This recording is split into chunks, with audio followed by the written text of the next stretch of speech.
Bon dia i moltes gràcies a tothom per la vostra assistència.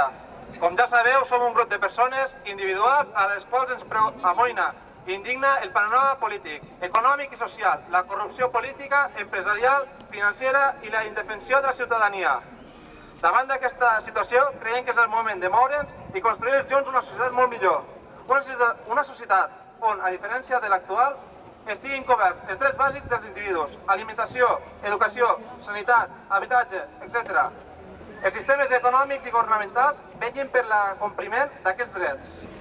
La funció de la classe política no sigui la d'enriquir-se a costelles de la ciutadania ni d'atendre només els interessos dels poders econòmics.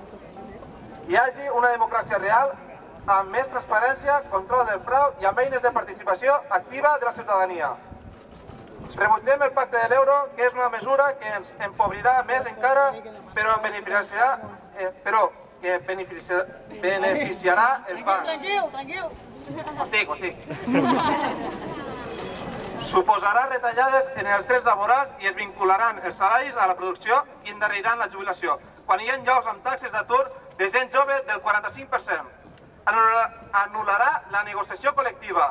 L'empresari tindrà sempre l'última paraula per decidir salaris, horaris, jornades i vacances. El pacte de l'euro imposarà mesures per a limitar les despeses públiques, reduint inversions en infraestructures, en sanitat, educació, pensions, polítiques de treball, etc. El pacte de l'euro proposa mesures fiscals regressives, com pujades d'impostos indirectes, com l'IVA o els impostos sobre els carburants i l'energia. Es continuarà injectant diners a la banca mentre aquesta ha seguit tenint beneficis durant els anys de crisi. Per això sortim al carrer i anem a la plaça, de forma pacífica, respectant els drets individuals de les persones, invitant a la participació de tot aquell que també estigui indignat, indignada i vulgui cridar prou, independentment de quina sigui la seva ideologia o bandera, cultura, condició social, la plaça és prou gran per a tothom. Per tots aquests motius, intentarem que avui, un dia més, sigui un acte completament pacífic. Repetició.